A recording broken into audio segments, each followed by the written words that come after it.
Halito ang kana sa Hochifoya Brian Oaster, Lapat High Country News. Last week, Interior Secretary Deb Haaland, who's Laguna Pueblo, announced that the Bureau of Land Management will move its headquarters back to Washington, D.C. The BLM spent less than 2 years in Grand Junction, Colorado, after the Trump administration moved it there. How many BLM employees actually made the move? And how many millions of dollars did the federal government spend? I won't spoil the fun. You can read these numbers for yourself at hcn.org right now.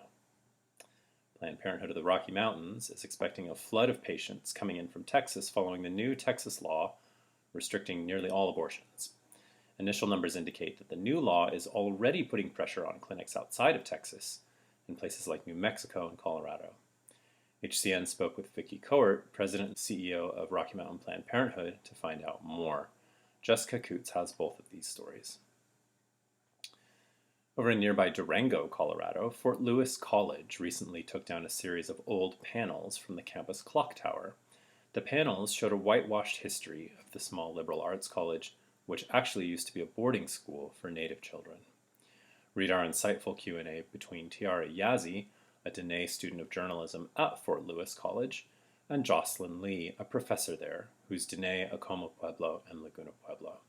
They talk about why the removal of the panels is a healing step forward for the Fort Lewis community, and how this fits into a continent-wide reckoning with history. For 70 years, one of the most popular ski resorts around Lake Tahoe used a slur against Native women as part of its name.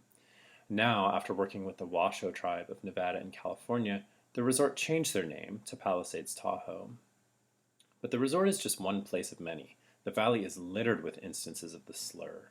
It appears in the names of creeks, mountains, even the valley itself. I spoke with Daryl Cruz from the Washoe Tribe about their plans for more name changes in the region.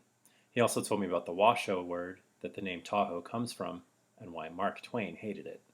You can read all this and more this week at hcn.org. I'm Brian Oaster, and now you know the West. Chipizla Chiki.